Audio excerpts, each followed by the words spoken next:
do it. Sure. So, I thought, not that we ever need anything to talk about because we always are pretty good at figuring it out ourselves, but Mhm. I thought we could talk about, because it kind of came to me when I was up in the saddle. I was like, you know what? I really appreciate every time I pull this out of my bag or have this on my body or have this on my feet or like the go-to things that you always have year after year that you don't think about until you go to get them. Yeah. And then we could talk about new stuff from 2025, or maybe something that wasn't necessarily new in 2025, but something that you picked up in 2025 that you might have been slightly obsessed with. Yep. Mhm. And then maybe new stuff that's coming down the pipe that you're excited about. So Sure. that's an idea. So welcome back to the Caribou Media Outdoors podcast. Tonight I have C.J DiBattista and Dave from Hellcat Outdoors back. We're going to talk about some stuff. Maybe the stuff that I just mentioned, maybe not. And it's all whatever fine. comes up. It's all fine. I love it, man. Dave's into the protein shake there now, shoveling food in.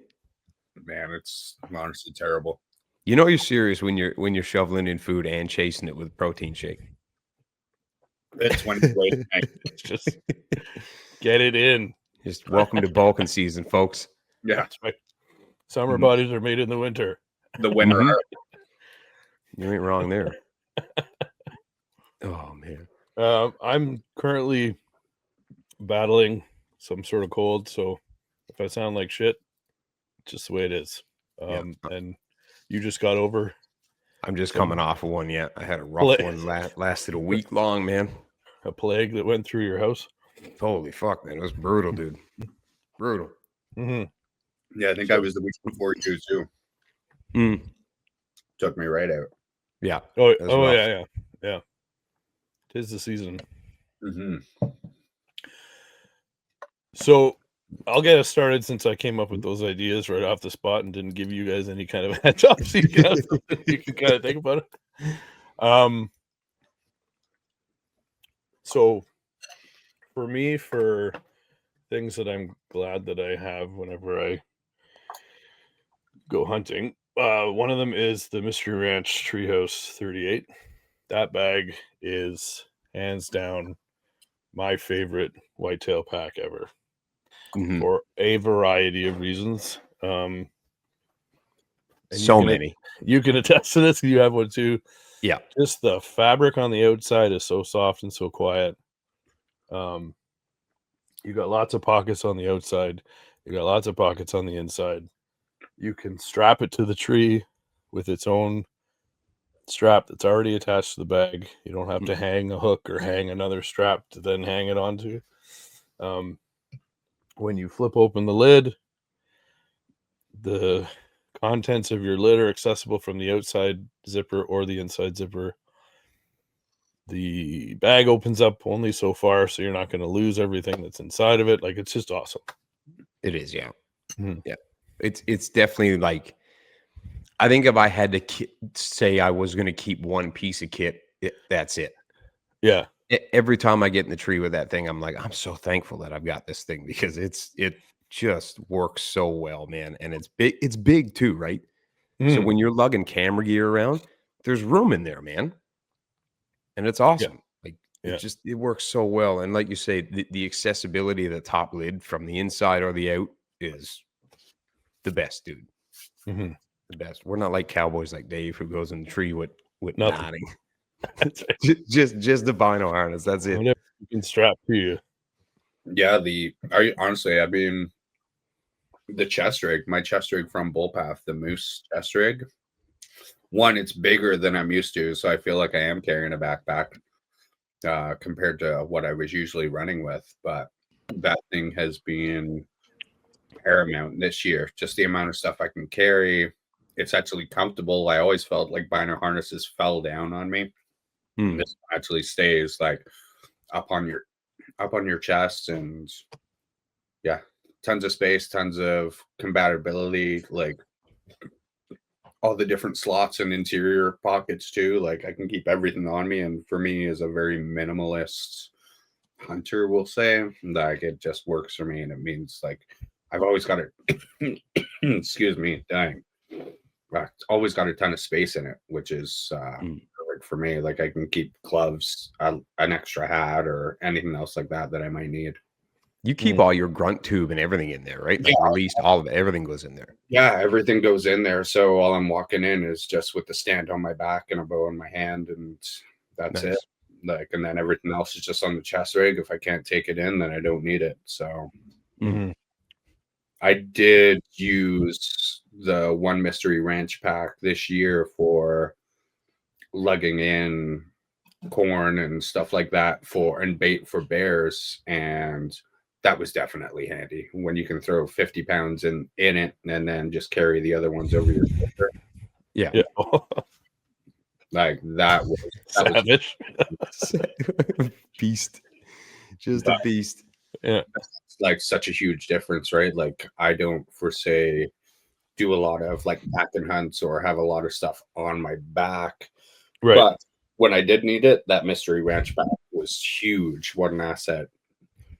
Just to place the weight on your shoulders and your back properly, and be able to sort of load it a little bit on your hips too with the waist strap. Yeah, that's great. And then of course the saddle and the platforms and everything else that we use. Like I am going to be transitioning to the new stuff that XOP sent me. I haven't given it a good run for its money yet, but the new sticks are the hydro sticks are definitely the lighter. Even though they're lighter, I love the X2 ones, so it's hard to like. Switch. I don't want to put them down, but I should because they're lighter, right? But yeah, so I'm gonna give those a go. And they're Superfly stand that's like a mini stand / saddle platform combination. It's like a hybrid. If you want to do one or the other, you can do both. It's got a seat if you want to sit, but if you want to use it just to prop your feet on with a saddle, you can do that too. So nice. I think that'll be a pretty good setup. But the one I've got, like every time I'm in it, I'm like, I'm so comfortable in it. Like this feels like home. Like, you know, yeah. It's, I'm sure you're the same, like with the cruiser one that you got and with your Lone Wolf stuff. Yeah, that's it. I think once you adapt to a piece of equipment or you find a way to utilize it, then the more comfortable you are with it, and it just becomes, like you said, it becomes home. I already know when I go to set my sticks and everything else like that, and then I set in my stand. When I actually get sat in there, I'm like, okay, it's like go time now. Like you know the capabilities of the rig you're sort of working with, and yeah, everything from there is just about the hunt, right? So yeah, there's something to be said for being like, once you get comfortable with your gear, and you just kind of know how to use it, just kind of becomes second nature, and you get set and settled in faster. It's I think I'd be terrified in a saddle. Like, we'll get you in one at some point. Do you remember the first time I was in the saddle, Dave? Yeah, I'll be little bit different when I'm used to having my back against a tree and sort of nestled into these nice low spots. Yeah, I don't know how I'd feel in a saddle. Maybe I'd probably feel good until the first windy day that I shouldn't be out there but chose to. And when the trees start moving a little bit, I'd probably then reconsider my life. It's not bad once you get used to it, but you remember the first time I set up in my saddle when we were bear hunting, and I was so nervous to let away from the tree to let the saddle take the weight. I was just like, Dave was down there watching me. He's like, look at him trying to just let himself off. It's a mental block, right? Like you're going against the grain of gravity, essentially, of what you know to be safe. Yeah. Like even watching you transition, like from the first time you ever set that up, like setting your sticks, climbing up, adjusting the harness, getting yourself climbed up there to how quick you do it now. Like now, big difference. But it's just second nature. Yeah. Even for setting sticks and everything else like that, and climbing up and setting a stand. Like I remember my first few times, and it was, you know what I mean? Like you sort of clunky, and you're like, yeah, one, you're clunky. Two, you're like, is this thing gonna hold me? Like even when I went this year without my my buckle strap on my like lone wolf, and I was like, I'm gonna try this AM steel cable. Yeah. What's gonna happen? I remember I hung it and like it feels like it's good to go. And I remember like getting up there, I sort of camped my stand, and I'm like, it seems solid. And then I got up there and sort of jumped around on it a little bit, and I'm like, man, I'd do this again. Like it held solid. Would I want to do it if I was 20 feet up? Maybe not. Like, but for just the way I hunt, maybe it was pretty much ideal. Yeah, you don't. The last 2 or 3 times I think I've gone out, I've only brought 2 sticks with me. Yeah, there we go. Yeah, so I'm trying the lower thing. I was watching Cody's videos there about, that he's been putting out about Cody DiBattista, about all his theories around how he hunts and why he hunts from a low height, and I liked it. I really liked it. So yeah, it makes a lot of sense, man. Like honestly, I think that's my 5th year hunting low, and unless I need to in the spot, I won't go higher than sort of 1 stick, 2 sticks, sort of maximum, right? Like I usually put that second stick up just as a sort of a way to get up the tree, or to hang something if I'm bringing something, or taking off my chest rig or something, So like it's not your final step before you come off. It's more. Yeah. Yeah. So you don't get what are you, 2 sticks high at most, is it? Yeah, 2 sticks most. Like I think it depends on the area. I've got one sort of valley that I'll hunt, and it's the wind. You can't beat the wind unless you're high there. And on that one, I'll take 3 sticks, but yeah, that 3rd stick's pretty much level with my platform, and I use it more as a climbing aid and anything to hang off. But one being taller and being able to stretch up a little more and get up there, I've got some good placement between my sticks too. But like I could literally, I'm thinking of all my hunts this year, I could get away with 1 stick if I really wanted to. No shit, eh? Yeah, like picking the right tree and picking the right background and sort of cover means more to me than the perfect tree. You know what I mean? Like if I find that perfect shooting lane, I would rather sacrifice a little visual and a little, you know what I mean, sort of being open and having a clearer lane to shoot through than compromise my movement. Right. So that's kind of just the way I look at it, and kind of the way I've adapted it myself. Like beforehand, I used to, you know what I mean, I'd be 4 sticks high and that, and wide open, like nice open tree with a shooting lane where I could be like, you know what I mean, you're pretty much looking at 180 degrees of shooting range. And then once again, it was like guys like Cody DiBattista that started talking about that stuff, and then I was like, man, I do hunt close. Hunting closer and closer to bedding and everything. Like if we're talking whitetail, just hunting closer became more of an attraction. And then hunting low, the first time I ever done it, and I seen like a record amount of deer that season and did not get seen once, and it was sort of a light bulb moment to me. So that's kind of the way I just forward from there. And no matter what you're doing, right, as long as you adapt it to your own style, right, then you know what I mean, you know what you're comfortable with, you know your own abilities. Like there's some guys that can make some monster shots, and they can, you know what I mean, they can shoot 40-50 yards, or they can be comfortable with that, or find that ethical in, you know what I mean, their practice. But for me, if I can get within 4 to 15 yards, I'm gonna find something a little lower off the ground with some sort of cedar cover or some blowdown, and I'm gonna utilize that more than anything else. So I'm running 3 sticks and an 8er, so I'm good. Like I really don't need to worry about a 4th stick then. Yeah. I would.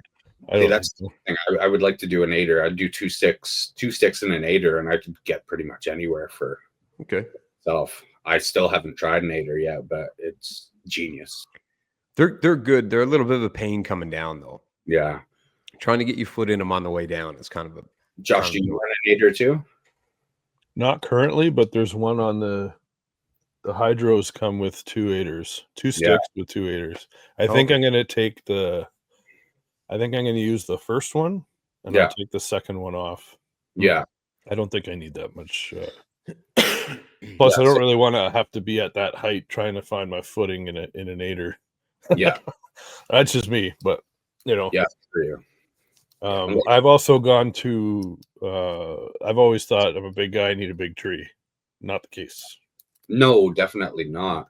I've started picking smaller trees, and my God, it's a lot easier to get up a lot faster. It's like you're not trying to like reach around this massive thing, right? Yeah. I think the smallest diameter tree I sat in this year was maybe 6 inches. 6-inch cedar base on it. And I got in there and I'm like, well, I guess we're going to try it. And man, it was so comfy. And it was like one of the best sits I had all year. Like tucked my seat right in. And obviously the cedar backdrop helped huge. Like I was completely blended in. But it was so weird to just, you know what I mean, sort of cam your stand and cam your sticks and be like, they nearly wrap around the tree. Yeah. Dude, an 8 to 12-inch tree is like perfect almost, right? Perfect. Yeah. Because you're right. You're not stretching in behind like this giant tree trying to get set up. It's a lot more comfortable. And just even learning how to cam your sticks and cam your stand properly, right? Like a lot of people will disregard certain trees just because they fork off or they've grown in a way that they're not straight. Like right. They've got weird ankles and different branch offs. And I love those trees. Like to me, it's a fun challenge to sort of set up your stand. But I enjoy those sort of trees as once again, a little more backdrop, a little more cover, and a little more unsuspecting than, you know what I mean? Like a birch tree that hasn't got anything on it, but it's 40 feet high. Yeah. Yeah. Well, remember that tree we were bear hunting at up by your cottage? It was kind of like wide off like that. That's right. It had the crotch of the tree in there, and you were perfect in there. Yeah, it didn't look like it was going to be good, but it ended up being an awesome tree, man. Yeah. Yeah. I tend to look for a lot of trees that they're sort of multiple or like close proximity. So I sort of have realized one is a bit of a backdrop, and one they're easy to climb up, and you sort of get to set your stands on one, and I'll set your sticks on one, and then I'll set my stand on the other one, and sort of play. Having a good backdrop is like pretty important. Yeah, backdrop is huge, right? Like especially when you're playing like a saddle game or playing a hybrid system, then you know what I mean. You're essentially hanging off the tree. Right. So if you can give yourself a really solid backdrop, then you're nearly invincible there. Yeah, that's a good point, actually. So the other thing that I was extremely comfortable with, obviously, as I have been with other years, is the gear that we choose to wear, which is Numa Outdoors. And my God, like this, like switching. So I'll get into the Alpha Verdicts in a bit because that was new to me this year. But getting back into the Ventus stuff was like coming home. Like I bought that puffy jacket. I didn't even put it on. I don't even need it. It's like I put on the pants and I didn't even put on the heated core stuff yet. Like that normally around this time last year I did, but I was just like, I'm good. And that hand warmer muff and the neck gaiter, and I'm just like, I am so set up here. Like it's just perfect. Yeah. Like I tried the heated core stuff last year when it was between -25 and -28, and that's when it'll be what a game changer that was just for that kind of sit. But if only we just need them to make like gloves like that. Yeah. Give me a set of gloves like that. I don't typically wear them, but I would in those days. Yeah. Yeah. They do have so they have 2 hand warmer muffs. One has the heat core technology in it. Nice. Yeah. Oh, does it? Yeah, the one that's got the Kaza pattern to it. It's got there's a button on the inside, and you can just warm the shit out of your hands in there. I like the idea of that.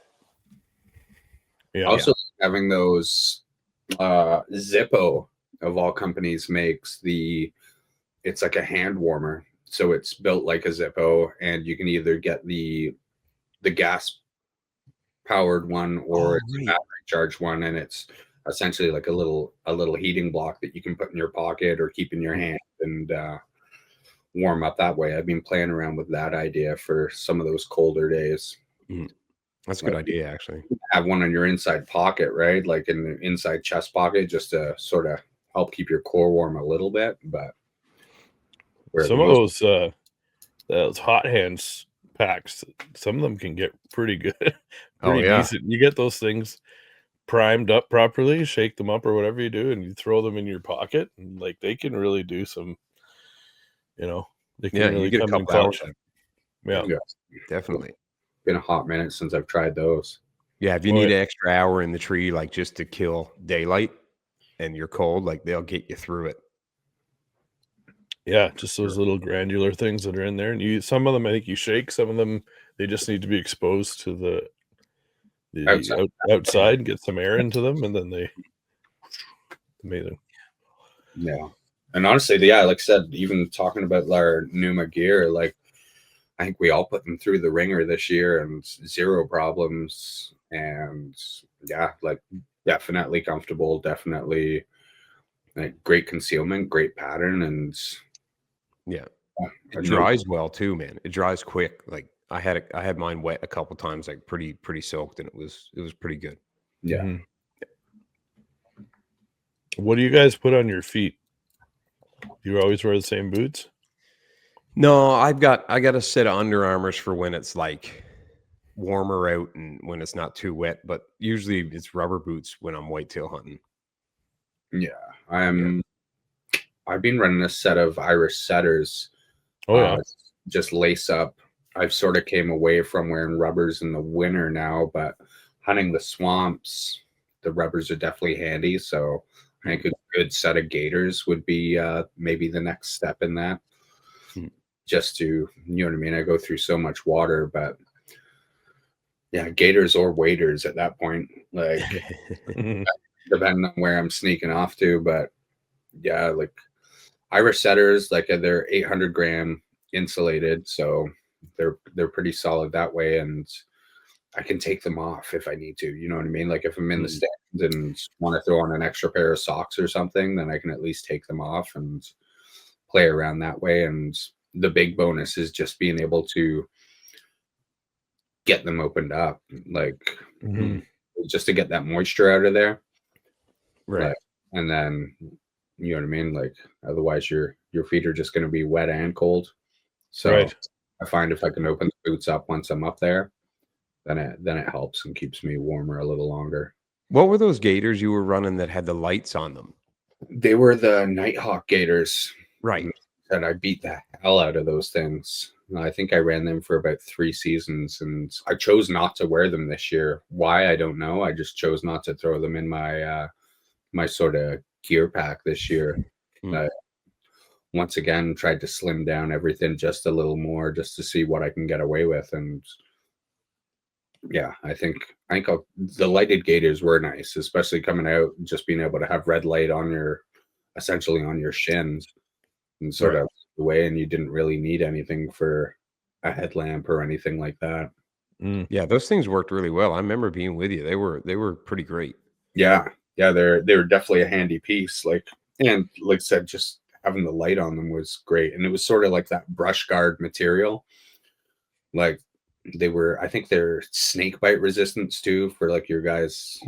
Like playing around with that sort of predator out there. So nothing we need to worry about in Ontario. No, we're doing all right, I think. Yeah, I have the Loa Tibet GTX boots. I bought them a couple years ago when I was going out to BC. I wish I bought like 2 or 3 pairs of them. Like I'm not gonna blow those things. Will last me like 10 years, but they are just like unreal. Good, eh? They're so good, comfortable, solid leather. They got a wide toe box. Yeah, because I have tried other ones that are A little too narrow. A little too narrow. I really wanted to get my foot in them. I was like, please, right? And it's like it's hard for us because you're either ordering and then hoping and sending them back, or thankfully they were the only ones that I could find that were on my list that I could actually go to a store and put on.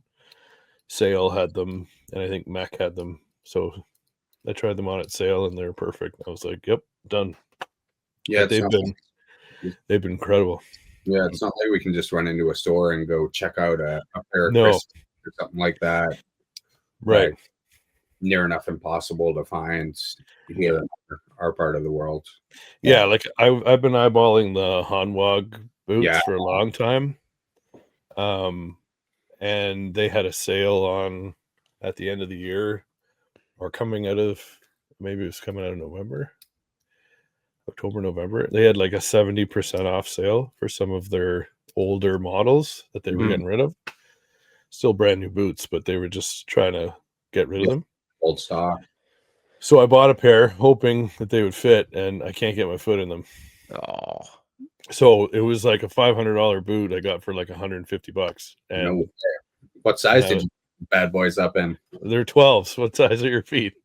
Not that. No, not that big. He said. I'd be swimming in those. What are those ones? They start with a Z. They're like right up there in the realm of CRISPR and stuff like that. Yeah, it's a thing, but I know exactly what you're talking about. I can't remember how to pronounce it. They're Italian made. Yeah, that's right. Yeah, I've always wanted a pair, but Zamberlin? That's the ones. There you go. Yeah, yeah, that's the ones. Yeah. They're wild. Awesome, man. Yeah. They really do. But yeah, they're so expensive. Yeah, they've got everything from like the lightest thing to the stiffest, almost ski boot, right? It all depends on what you do, what you want on your feet, what you're comfortable with, right? Yeah, because you can get like those mountaineering boots that are almost like ski boots, right? Like they're super. Renella's brother wears them, doesn't he? I think I saw him on Meat Eater wearing them the other day. Yeah, like those are good ones too. So, in terms of new stuff for this year that's coming to an end, obviously, this bad boy right here, Prime Form, amazing. I'm not saying that because I'm holding it. I'm saying it because it literally has been the easiest bow to point than anything I've ever had in my hand. Nice. Like you put it, you point it at the target and it doesn't move. Like we always have a little bit of here and there, but like most of the time when you put your hand out there and you point it at the target, your pin is like locked on. It's nice. I can't describe it. It's incredible. And it's also the lightest one, but lightest bow I've ever had. It's only 4 pounds. Just everything about it is just amazing. So I'm excited to check out the Divide this year because I want that stand so bad. Oh yeah. Get that thing up off the ground, right? Yeah. So that and the proof, dialed proof, obviously, that was hands down probably one of the best things we picked up this year. I think we all have it. Yeah. Yeah. This is the first year we've all been running the same site, right? Yeah. Yeah. Everybody's experience, I think, was pretty much the same, right? Like I love mine. I think it's one of the best sites out there. Oh yeah, it has to be. Yeah, 100%. And it's great to deal with. So, the best. Best. They're the only ones that have came out with all the special editions and all the limited run throughs. Like no one else is in that game. Yeah, and they're playing with.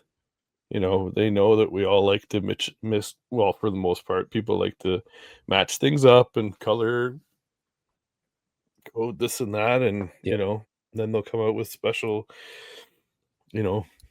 edition stuff that they drop for a short time. And you got to act quick or you're going to miss out. And they're just doing it so well. And I'd hate to do an inventory count there with all the SKUs they probably have, but like they're really hitting it out of the park. And now with their new The new mag. 3 VA, the movable pin.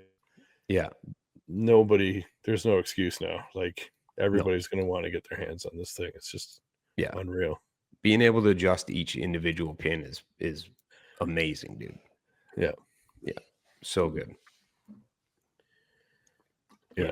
And do we all have the 3-pin vertical?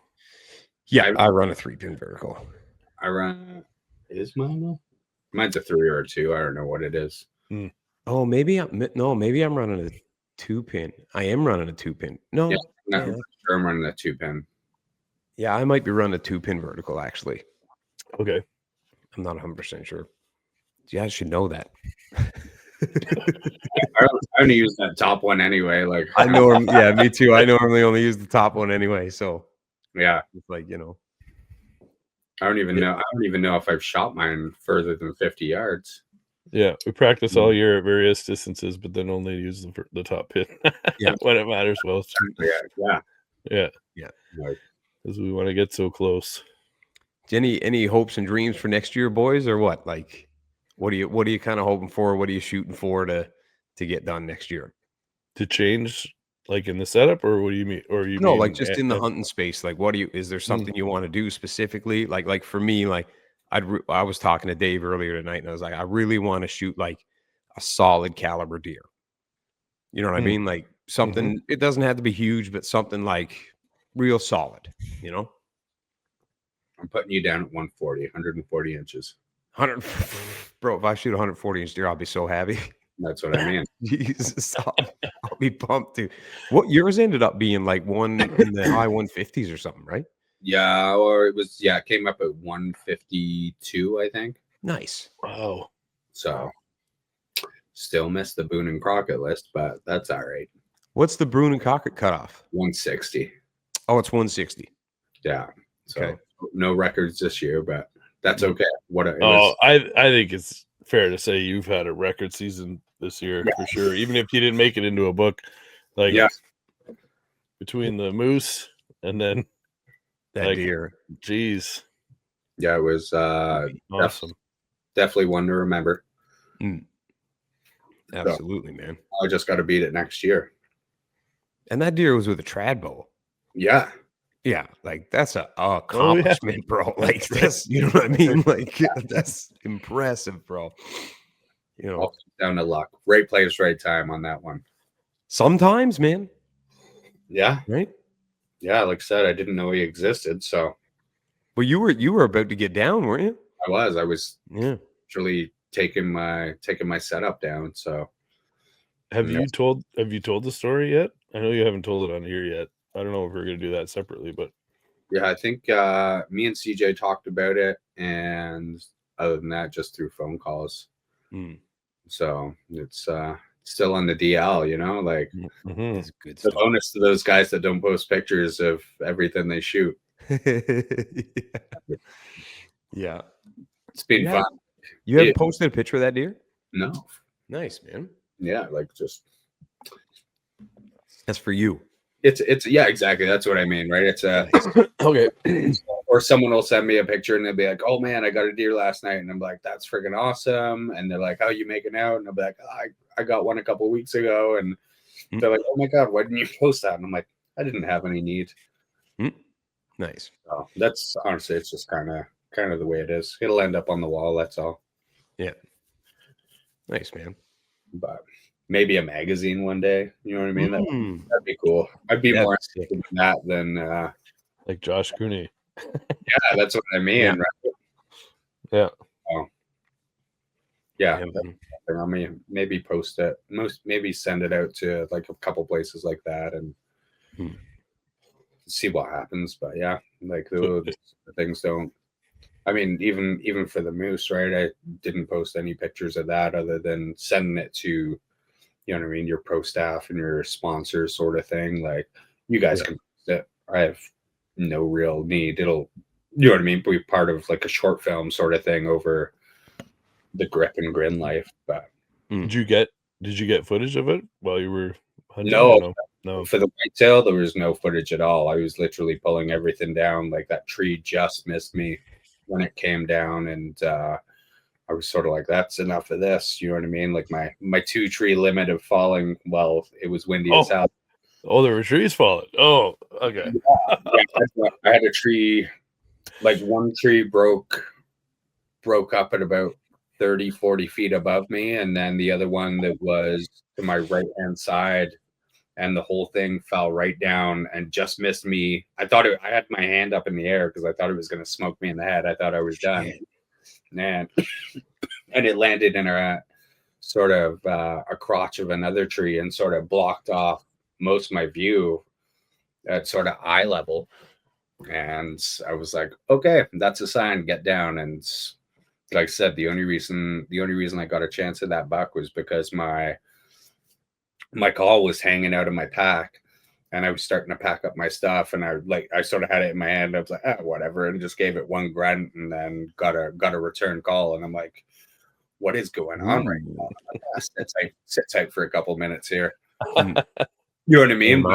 By all means, if I would have just tucked that away, and I mean, I called, tucked everything away, and usually I'm really quiet with my zippers, like on like the bolt pack, but I was just like rushing, throwing all my stuff. Like the zipper noise was loud as hell. Like I was loud and clunky as hell, and then just got a return call. And I was just like, oh, okay, settle in, grab your bow, get ready, and sort of see what it was. And they said I had like a small viewpoint to my left-hand side. And then that's when I seen the double split G2s coming through. And I was just like, oh, okay, like start drawing back because this could get awesome real quick. And I sort of had split second to make a game time decision. And then when I seen the size of the brow tines and everything else like that, I knew it was a shooter. So that's wild, man. You were literally one call. Like if you didn't blow that call, you wouldn't have known that deer was there.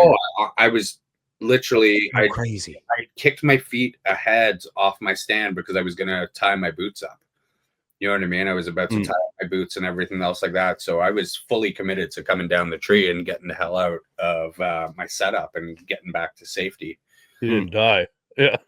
Yeah, that's it. I mean, my heart was still pounding from thinking that, this freaking 60 come down, smoked me. And jeez. Yeah. And it all just happened like that. It was a wild one, to say the least. That is wild, man. I've had that tree situation happen twice in the same spot. One, I was in a ground blind and it was really, really windy, and I heard crashing like behind me, and I'm like, is that a fucking tree falling? Yeah. And then I heard another one fall down, and I looked, and it landed like right next to the blind. And I'm like, nope, we're done. Right. Yeah. And I got out of there. And then the second time I was in a tree, and we're like, I'm like, this doesn't feel very good. Like, we're just like swaying just like crazy. And then I heard a crack, and like another tree falls right down. And I was like, yeah. And I started getting I got a couple of messages saying there's like a hurricane coming through, or we're getting hurricane type weather winds. Get the fuck out of the woods, right? It's like probably a good idea. Fair. Fair enough. Fair. Yep. Or I don't know, that was when we had the we had like a tree go through our barn, and the barn next to ours completely blew over. And I got a message from my wife to be like, shit's going wild down here. You should probably come home, right? You're needed elsewhere. That's right. Get back here. Oh, man. Yeah, it was crazy. I've never had a tree fall while I was in the woods. Yeah, I have my own personal rule now is just like a 2 tree limit. So if I'm in there and one was old. Right? Like, especially in the swamps, like they're already, you know what I mean? They don't have the greatest base for the most part. So, right. But yeah, if I'm in hardwoods or whatever it might be, and usually if I hear one come down, like I'm like, all right. And then I wait. If there's another one that comes down within the time I'm sitting, I usually call her quits. Like I've had before, and being out there for stupid amount of windstorm you couldn't be out there for, especially when you're hanging and hunting and all that sort of jazz. Better be safe than sorry, man. Yeah, that's it, right? Like I want to hunt for the rest of my life, not just that one, you know what I mean? That season. Yeah. So that's kind of the way I look at it now, especially for a guy that doesn't wear a harness or any smart stuff like that. I have like 3 That's why of you them hunt here. low. You want one? Yeah. Them. Like I've tried them like off season sort of stuff and just never gonna do it. Like you just find them like cumbersome or what? Not even that. I'm just like, I don't want to walk in with one. I don't want to put it on when I get there. I guess if I was essentially, if you're saddle hunting, then you're pretty much wearing one anyway. So yeah, I just put it under my clothes. Yeah, and that's the thing, right? Like I'm sort of, I just say, fuck it. Like honestly, like I have to wear a harness at work, and that's enough. Oh yeah, It's kind of a pain, isn't it? Yeah. It's a nightmare anyway. So then, Now with the saddle and the, the linesman's belt and all that other stuff, the tether, like when I had an actual harness on in a tree stand sitting down, I literally put it on under my clothes. Yeah. Right. Then you put your pants on, then you put your jacket on. Then the only thing that's sticking out is the little tail out the back hole. Yeah. Right. Coat. Yeah. It's a lot easier to deal with that way, but just, I don't know, maybe one day I'll do it, but for the foreseeable future, Dave's a cowboy. Yeah, not my thing. It's a reminder of work. So you don't want to associate work with hunting. With what you're doing. Yeah. Yeah. But to anyone that's listening, please wear your harness and be safe. That's right. Don't follow in Dave's shoes. Yeah, do as I say, not as I do. Yeah, that's right. Yeah. I was smart. Getting back to close a little bit. You both have the Alpha Vertex? Yeah, I have Alpha Vertex stuff. Yeah, Dave does too. Dave has Alpha Vertex. Yeah. Dave does have it. Yes, he does. Yeah, that stuff is great, man. Yeah, like I bought it for the earlier season. Like I didn't put those pants on until November, but man, I made that mistake in October. Yeah, no bad idea. Those things are very well lined. Yeah. Mm-hmm. I had mine on today and it was like -12 here. And like I said, I bought like a fancy pair of merino, like under, like, you know what I mean? Like merino freaking long johns. And I haven't even put them on yet. Like I don't need them with those pants. Like, no, they're so good, eh? Dude, they're wild.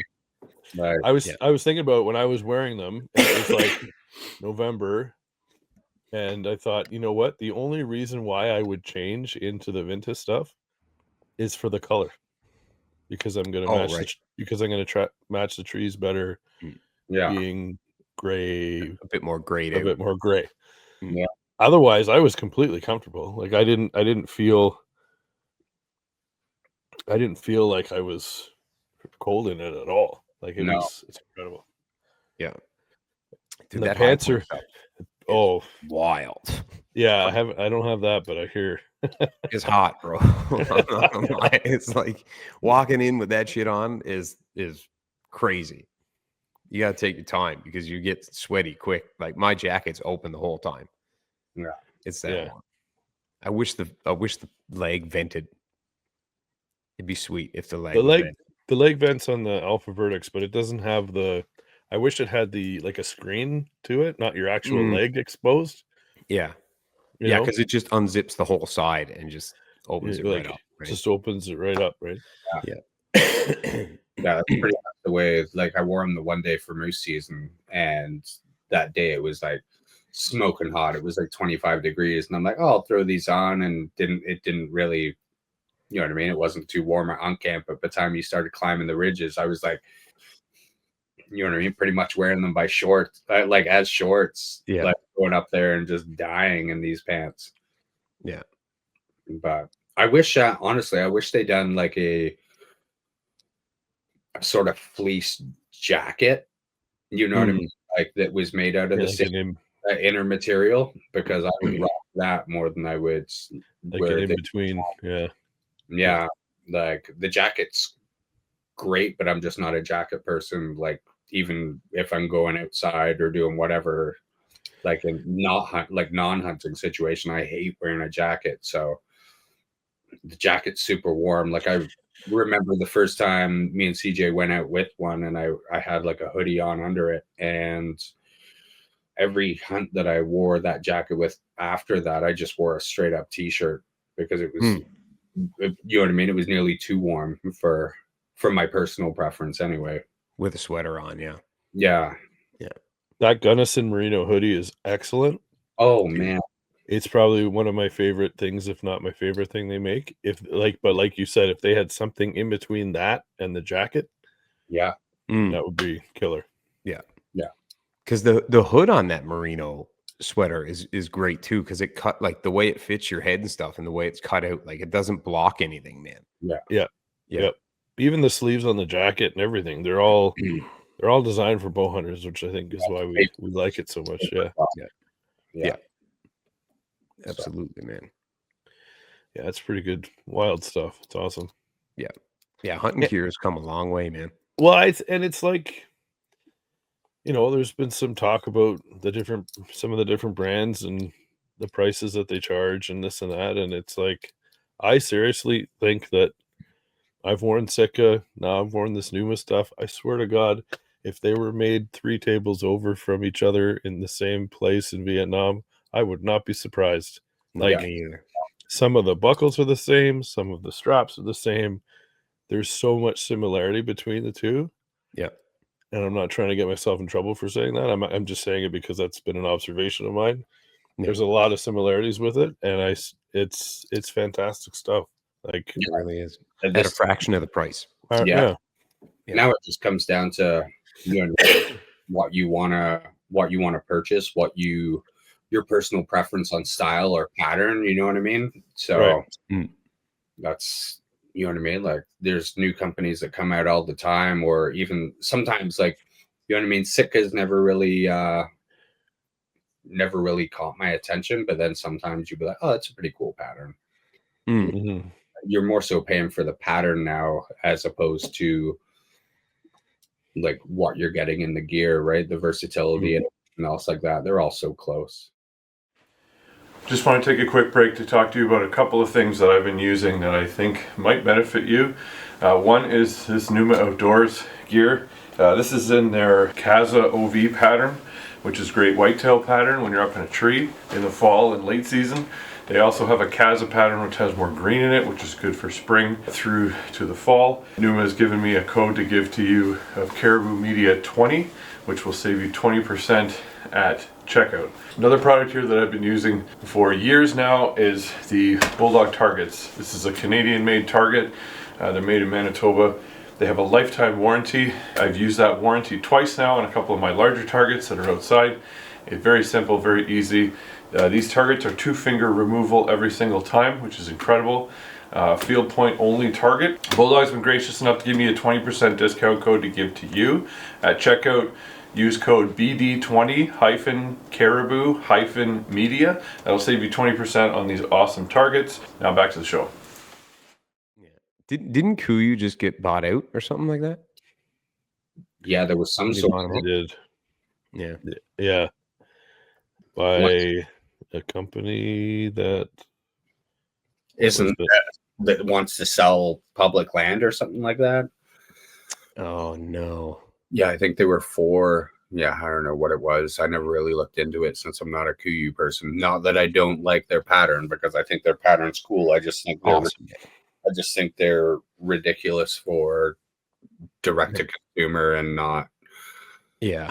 And their prices are still crazy. Super high, dude. Super high. Yeah. But is their gear cool? Would I, if someone sent me a piece, would I try it out? Absolutely. Heck but, yeah. Of course. Am I going to buy it on a whim? Probably not. No. I think they're one of the. I think they might be the most expensive. Pretty sure them and Canis is really expensive. Outrageous pricing. Yeah. Like I know Sitka's up there, but I think when I looked at Kuyu, I think their stuff was just a touch higher than that. Yeah. which is pretty great. Like $600-700 for a jacket, man, is a lot of money for a jacket. Stupid. Like, you know what I mean? Yeah. That's crazy. Yeah. Mhm. But Especially for something that we beat the shit out of. yeah, you're going to destroy it eventually, right? You know, Eventually. it's, it's not like I don't like, you know, if I go into the bush and come out looking super clean or the same way as I came in, then I feel like I didn't really hunt. You know what Right. I mean? If you're going out on a, whether it's a moose hunt or, you know what I mean, like you're gone like bear hunting for a week or something like that. If you come out as clean as you went in, then I don't think you really put yourself through it. So, you know what I mean? There's a limit to how much I want to spend on that sort of stuff too. But yeah, I don't know. First Light and Sitka are roughly in the same ballpark normally when it comes to price, aren't they?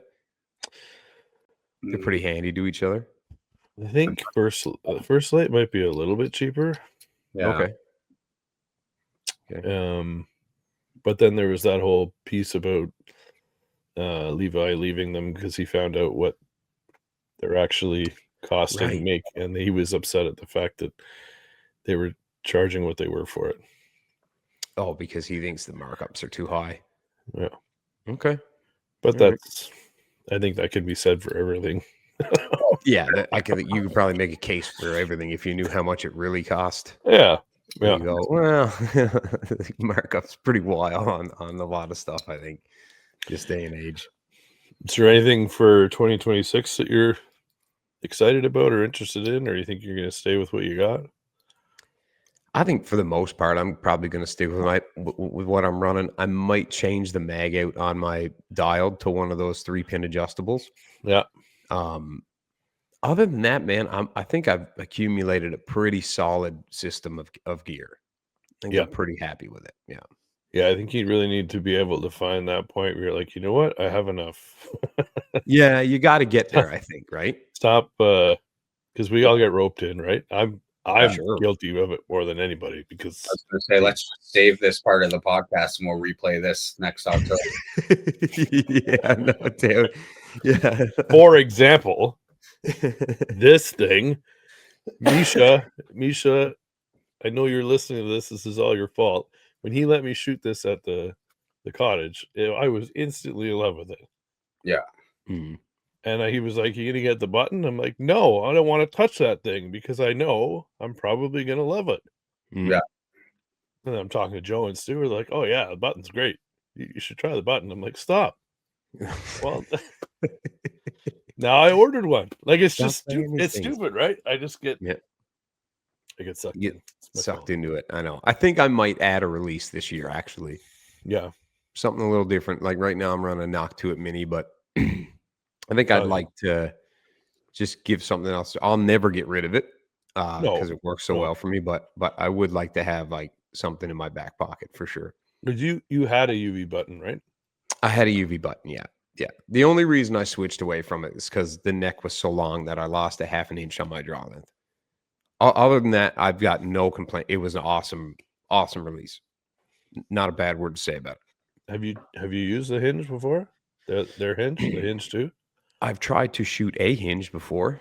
No. This is not like that though. That's why I like this, is because you can pull it back with all 3 of your fingers at the same time. You don't have to do fucking something like that. Oh, right? okay, yeah. Because that's what I don't like about a hinge. No, this is the way that this is actually designed is so that the mechanic's point is more forward up here.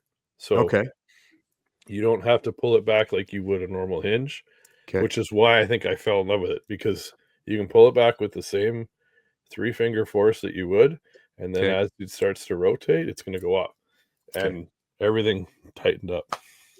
Okay, all right. And I'm interested. I was thinking of going the opposite way for next year. I'm thinking of going to a wrist strap. I'm thinking of going spot. Oh yeah. I don't know why. I just feel like maybe I'm gonna try it. Spot hog? You say spot hog? Yeah, or at least something higher, like high end, right? Like because obviously I think everyone that started archery, or especially compound archery, everyone had the cheap, terrible wrist strap and everything else like that. And Yeah. we got rid of them as soon as, you know what I mean, you could afford to get into the handheld releases and stuff like that. And Mm. I don't hunt with a compound much, but I feel like I'd like to try again with a wrist strap. Just I think off season, I'll play around with it and then see if it would apply more to hunting Mhm. for me. But that would be maybe the only thing I change. There's nothing wrong with a wrist release, man. No, and I found out honestly, I found like with just a handheld, I was a little more clumsy with them, and you know what I mean. And that also comes down to just practice. I didn't practice at all. Yeah. And it's always there, right? You And that's don't what have to, Yep. you don't have to worry about where did it go? No. Where did I put it? It takes out any torque from your backhand because there's nothing manipulating that release. It's just pulled straight off your wrist, right? Yeah, Yeah. So you don't have to worry about, hand placement or anything like that because you won't torque anything, which Yeah. is, there's something to be said for that.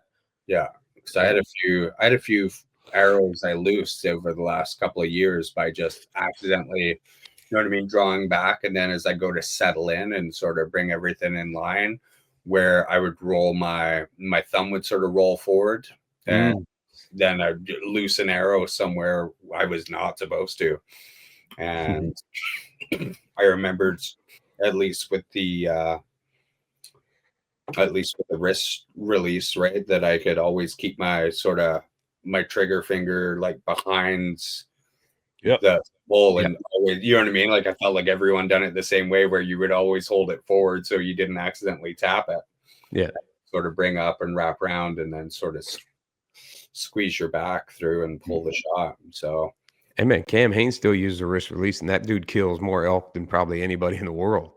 yeah, that's what I mean, right? Like, so I don't know. I might try it. I've figured it out this year, but that might be the only thing as far as bows, the like, you know, equipment wise. Obviously gear, like clothing and stuff like that, that always changes. I think we all sort of utilize something different each year. Yeah. And then obviously the companies that we work for are always going to come out with new stuff. So Sure. Bullpath, they'll always be changing and doing something new. So they'll always have something new for me to try for next season or through the off season for me to prototype run and stuff like that. And I need to really settle in on a broadhead this year because Boy, do I got the broadhead for you. ooh, Oh yeah. I'm in love with the T2s, man. Sing it loud and proud. Yeah. I'm a And why big, is big that? fan. Tell everybody why. Because they cut giant entry holes and giant exit holes. yeah, And it seems to be what works, man. But Like a I'm telling you, hatchet. yeah, that Hatchet. T2 this year, that thing cut off ribs. It put a giant hole in the heart and came out the other side. And yeah. cut that side to pieces too, man. It was unreal. That's a magnificent photo that you have. You should frame that. Yeah, that thing, like that could not have been more dead center of the heart. Yeah. If you placed it there. Yeah. So yeah, I'm glad that worked out well for you. Yeah, and man. It's always fun when you find a piece that you're like, yeah, I don't care what comes out. I know this worked and this worked for me and I'm happy with the result. Yeah. So I kind of like you find like one of those pieces where you're like, yeah, I don't even need to think about it. It doesn't matter what comes out next year or what it might be. Like even with bows this year, like I'm like, meh, I don't really care what came out this year or what's going to. I'm just sort of like, I'll stick with the Matthews. Yeah. Like, yeah, that thing is working well. Yeah, exactly. I was like, it's just that I was like, I'll hold on to it for as long as possible until I'm sort of at the point where you guys are bugging me for an upgrade the next time. But another couple of years. Yeah, exactly. So other than that, yeah. But then I need to obviously dial in a few trad bow setups this year as well. And I don't know. There's not really a whole lot I'm gonna change. And then sticks and stands seem to change every year, but I'll still be running that 0.5. That seems to be my go-to anyway. So Maybe I should start learning trad bow a little bit this year. Maybe that should be a I goal. want both you guys to do it, and just your wife is going to hate you, Josh, because you're just Another bow. More than now. Credit card's just going to go off the hook.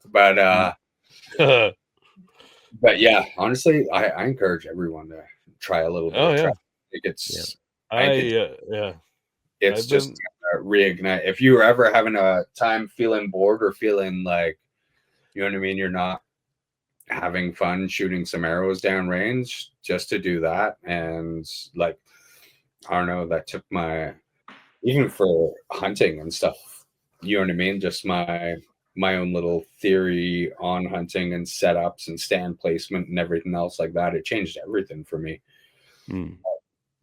Just, you know what I mean, like just my outlook at it. So Nice. I don't know, I'll try it in the future. And there's so many different setups you can do with it too, right? Like you can play. So what people should know though is if you are, because I was looking at one, I'll tell you later.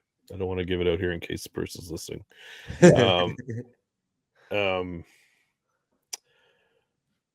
If you're going to use it for hunting, it has to be at least 48 pounds draw weight, does it not? For here anyway. Yeah, for a whitetail, I think it's 40, maybe 42 point whatever pounds for a whitetail. For a black bear, it's at least 50 pounds. Yeah, so I picked 50 for I don't think I listened to this before it comes out. Or actually, I purchased one as a gift for somebody who I think is going to really like it. And I went 50 pounds because I knew that person will eventually hunt with it. Yeah. I don't know if that's necessarily the best place to start. Like when you started out, what poundage did you use? Like, was it more 45 or 40 or the 45? And you know what I mean? You get a lot of people saying, oh, go for like 20, 25 pounds to learn with and everything else like that. You know what I mean? It depends on the person, right? As a bigger human, I felt like, you know what I mean? Like, I'm just going to muscle through it anyway. Fatigue and being able to be consistent, like, that's where it's going to come into play a little more. But it all depends on the human being and sort of their structure and their form. So you can go lighter, and you can also like say fuck it, like I'm going to shoot a 50 pound and that's what I'm going to do. Like, you know what I mean? You're going to build that strength the more you shoot. Yeah, just figured out, right? Yeah, like I remember the first time even going from like a 70 pound compound bow to like a 45 trad bow, and because you're holding that weight. And I remember being like my front arm was shaky because I was like pulling everything back and holding it, and my front arm was like sort of shaking with it. And then after a couple of rounds of shooting, you sort of, you know what I mean, you figure out that form and you're going to build that strength anyway. So for going back to the wise guy, what design of it are you looking at? Because there's different ways. Do you want that boa thing that you turn to tighten it on your wrist? I don't even know. I don't even know what I would honestly like. Yeah, like it's got a good. The only bad experience I had with wrist straps is when you get the ones that are a caliper. Yeah. Because if they slowly open, they'll rip your D-loop. This one's good because it has a post. Oh, yes. That's like... Yeah. So it'll just fall out of the way. Yeah. I like the idea of the boa. Because you have those on your boots, right? Yeah. Any problems with them? Not yet, man. Yeah. Rock solid. Yeah. Click, and you're done. Yep. Yeah. Super convenient.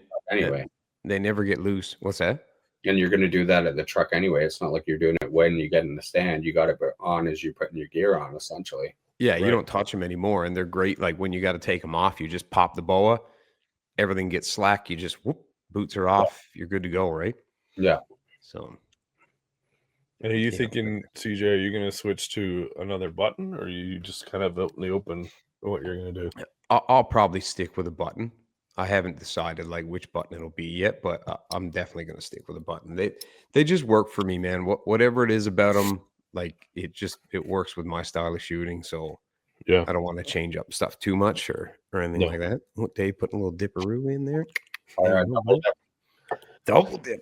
I don't know how you do that, man. these are 15, so they're not too bad. They're 15s, bro. I'm doing 4s. Oh, You know what I mean? I've actually I'm sorry to hear that. this is just at the podcast table. Actually, you know what? Whatever. I'll be honest. Like, I don't think there's a time I don't have one in. No, like I will brush my teeth at night and pop one in before you go to bed. Obviously, I'll take that one out, brush my teeth, and then before I go to bed now, I will. Oh, Jesus. Man. Dude, I still remember the ones you had with pre-workout on them at the cottage. I was like, this is savage, dude. Yeah, so like, yeah, I'm locked in with them now. Like, you're a wild man. No turning back.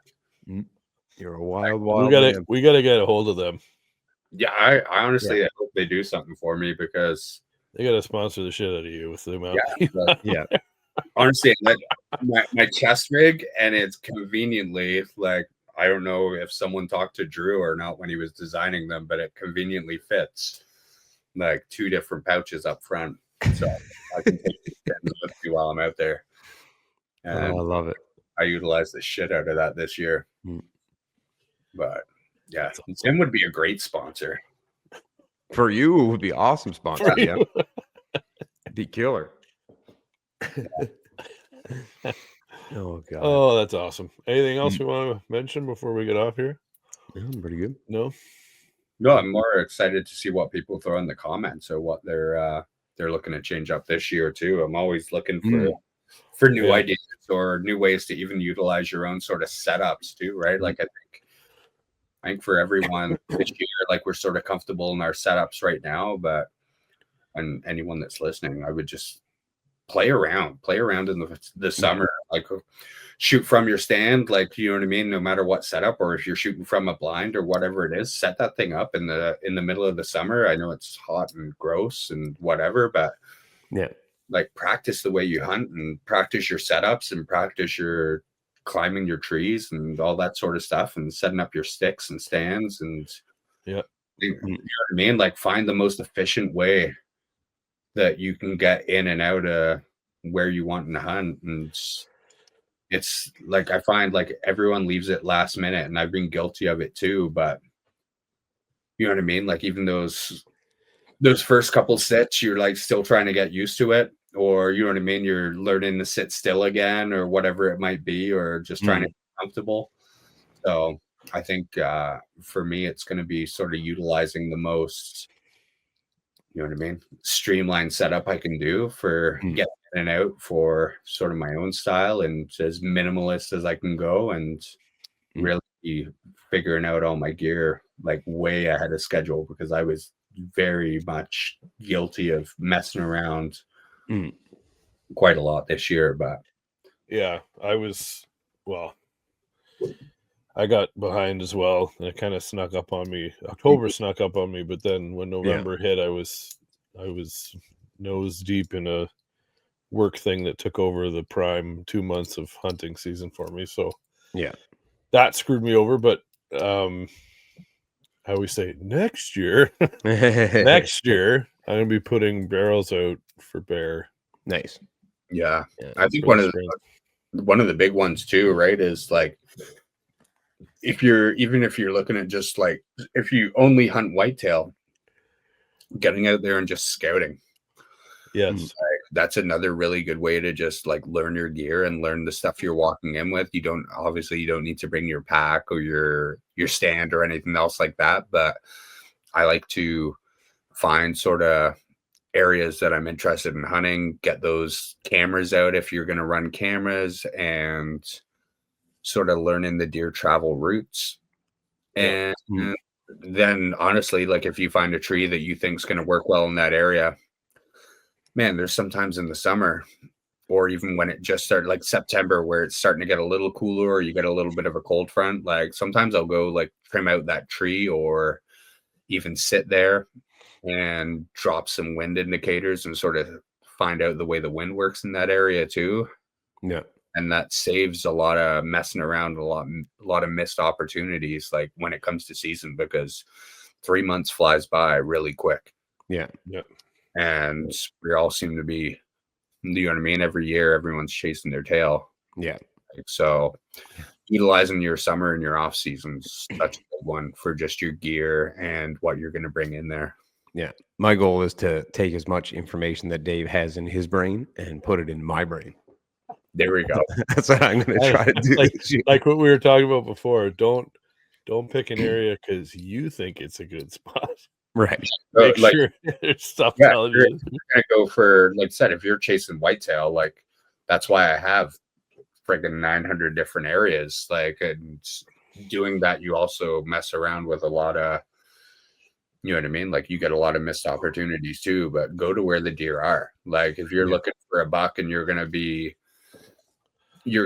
hunting sort of the rut or around that time or around that breeding season, then find your doe groups, find out where they're, you know what I mean, where they're hanging out, lock down those spots, find out where the bedding is for that sort of thing. And come time for the rut that the bucks are coming to the does. You know what I mean? They're not, the does aren't running to them. Yeah. So like utilize that sort of information and sort of map that in and sort of scout those areas and see where you're going to have essentially like maybe a buck of a lifetime, maybe just bucks in general coming in to sort of breed those does. So yeah. I think that's like two of my downfalls right now are lack of enough spots. Yep. Yeah. Like I've only got like 3 or 4 that have deer on camera and stuff. And then the other one is like I've made the mistake of being like, this looks pretty deery. Yeah. But it's just because it looks that way. You know what I mean? Like it's not, right? So learning that side of the game is definitely on the list of things to do for sure. Yeah. Knowledge and woodmanship, it's going to go like such a long way. Like for anyone that's even not looking to just mess around with gear, just having more woodsmanship and all that sort of stuff's going to do better than any $3,000 bow we're going to go buy or anything like that. Right. So yeah, you can have all the gear you want with you in the tree. If nothing comes out for you to use it on, that's right. So you're still just a guy in a tree. So, and then it's honestly like that sort of stuff and that sort of training yourself is, you know what I mean? It's not wasted time. You know what I mean? Right. Like I'd rather waste that time in the summer, you know what I mean? Like over the winter when the season's over, like saving for whitetail alone, right? Like January 1st, that's the start of the next season. If you want to make it that way, right? It's not 2 weeks before October. Yeah. So do that. And it's the best way to one, keep learning and keep sort of dialing in your gear and then sort of finding, you know what I mean? You're going to realize that, oh man, maybe this piece of gear doesn't work. And then you can be on the hunt for a piece of gear that's going to do that. And you've got all year to, you know what I mean? Sort of research it out or pick it up and then play around with it through the summer. Yeah.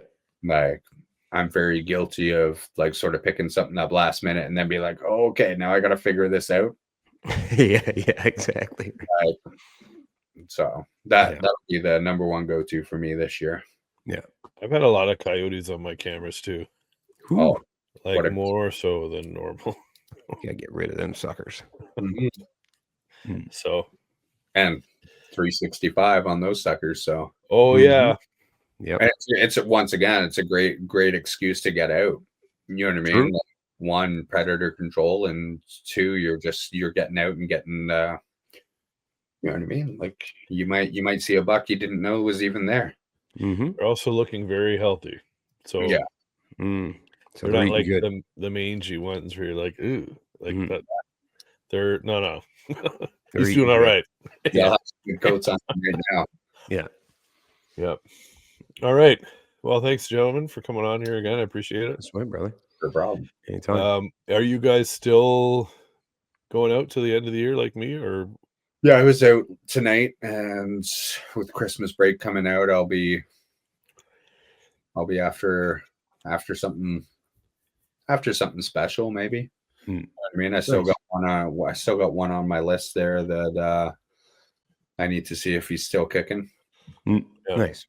Yeah, I'm done for the season. I'm flying home to see dear old mom on Tuesday for a little bit, so That'd be nice. Surprise her and all that stuff. So that'll be good. Very nice. Yeah, I'm still grinding. I'll be Grinding. obviously doing the Christmas thing, but like, yeah, as soon as that's in the rearview mirror, it's going to be go time to the end of the year. So down to the wire. Nice. Just like last year. Attaboy. All right. Let everybody know where they can find you. You can find me at C.J DiBattista on Instagram, or you can head on over to the Full Draw Podcast and find us on Instagram there as well, and subscribe if you can, and that always helps us out. You can find me at Hellcat Outdoors on Instagram, and yeah, feel free to hit up the inbox and ask any questions or any of that wonderful jazz. Yeah, man. Awesome. All right.